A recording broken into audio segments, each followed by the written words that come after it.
All right, so I changed the angle so you could see what I'm doing on the top a little bit better. I'm hoping that you can see it in the video here. If not, I'll do a demonstration. Hopefully you're paying attention during the demonstration. Okay, so again, holding my needle tool, still using the one that has the flat side and then the round side. Okay, just got a little bit of clay collecting in there. And I'm gonna start by placing it in the middle, go down a little bit, and then work my way outward. Again, we want to see those nice long ribbons, those nice even ribbons. Notice that I'm not taking away too much material at a time. Everything happens gradually. We don't want to go too fast, too slow, okay? Just gave the wheel a couple of kicks, and then my feet are sitting on the sides so that it'll just allow it to spin freely, okay? So as I'm doing my pass, all right, what you'll see is I'm not going wider. As I'm going wider, I'm not moving faster than, say, about half the width of the square end of my tool as I go to the outside, all right? Again, everything happens gradually. We don't do things super, super fast, all right? As you get better at this, you can go a little bit faster, but for the most part, you want to make sure that you do things nice and slow, nice and even, and that way it'll keep it consistent. And that's what we're looking for. Consistent, even shapes. Okay. Again, you're gonna have to constantly be cleaning this off if your clay's a little bit on the soft side. If your clay is dry, if it's bone dry, it'll come off in a powder and dust, which mainly we don't wanna be breathing that dust in because it's not good for you.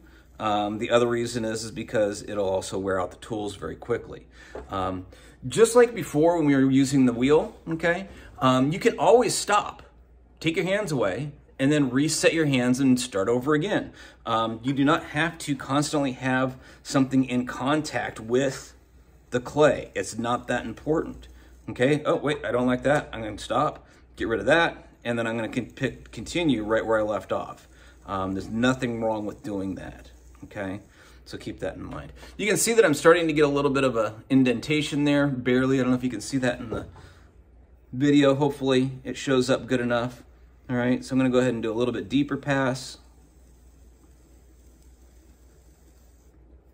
And again, there's that clay building up and then it'll just kind of bounce your hand out of the way. So you just wanna be careful with that. You'll also notice that everything that I'm doing is happening at 3 o'clock, okay? So if this is a clock, this is 12. This is 3, okay, which is a 90-degree angle from where I'm at. So if you're looking at it from the top, okay, 12 o'clock is right here, 3 o'clock is right here, so the clay is always going away from me. That's probably one of the most important things that we want to make sure that we're keeping aware of, is that everything happens as it goes away from you. That way you don't accidentally gouge it or dig in somewhere where you don't want to. Now, as I'm doing this, again, remember I said you want to keep in mind how thick the bottom of this was when we started. And you can kind of start feeling if this starts to flex or starts to kind of round out or start to get really soft, usually that means that you're getting close to the very inside bottom of it, and there's a good chance that you're going to end up going through the bottom and make a flower pot, which isn't the end of the world, just means that if you're trying to make a vase, it's not going to work, okay? So you can see this indentation getting a little bit deeper. Okay, so it's a little bit deeper there. You can see a little bit more of a shadow. I think I'm gonna do like one more pass. Oops. Get my wheel spinning there a little bit more.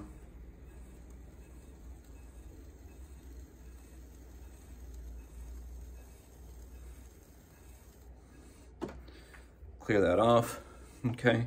And then we can put that aside. Now, here is where the longer, wider blades come into play, all right, compared to the one that I was using. The smaller ones, you can take off material very quickly because you can put a lot of pressure in a small area. This is more for flattening, okay, and making sure there aren't any smooth areas that have tool marks or anything like that. So as you can see, I can cover the whole width of my base of my project to help flatten that out so it's nice and smooth and clean, and that's what we're looking for, all right? The other thing that we can do is we can use the round side of our smaller one, and I'm gonna press that right into that edge that's created on the inside of my little thing here. And again, as we start getting these little chunks of clay that build up, we just kind of spread them, push them away. Wait till that meets up.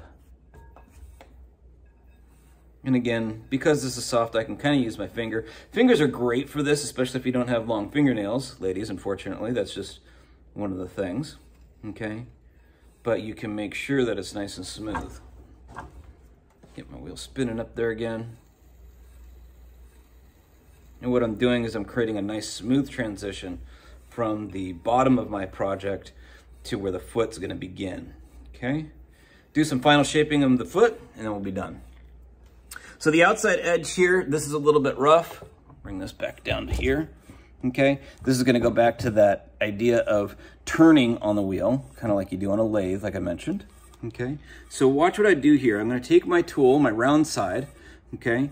I'm gonna drag it across the outside here, but then I'm just gonna kind of roll it around, and that's gonna create a nice curve to the outside edge. You can see that starting to develop. Again, things happen gradually. I can start at the top, but as you can see, I'm making that nice rounded design, okay, much cleaner than it was before. Okay, and again, I can go ahead and smooth that with my fingers just because the clay's a little bit on the soft side. If the clay's bone dry, obviously you're not gonna be able to do that. It's gonna be a lot more difficult to do that, okay? The top part here, just gonna kind of clean that up a little bit, just so I got a nice smooth transition on the inside. I like to have a little bit of a ring here, this little indentation, so that when I'm glazing, either A, I've got something to grip onto, or I've got something where my dipping tongs can grab onto that as well, okay? And I think I'm just about there. Now, one thing you can do is you can use the handle of one of the larger tools and just kind of drag it over it, especially if it's wet, if the clay is still a little bit on the leather hard side, and you can use that to help smooth that out a little bit extra, and therefore it'll make it a little bit smoother once it's fired. And that, I think, is about there. Go ahead and stop it, take a look, and that looks pretty darn good, okay? So you can see the indentation here, okay? That's gonna put all of the pressure as far wide as I can possibly put it on my project, okay? So once we get that done, once we're all ready, take away these things. Make sure you always sign your stuff. Today is 1/6/22.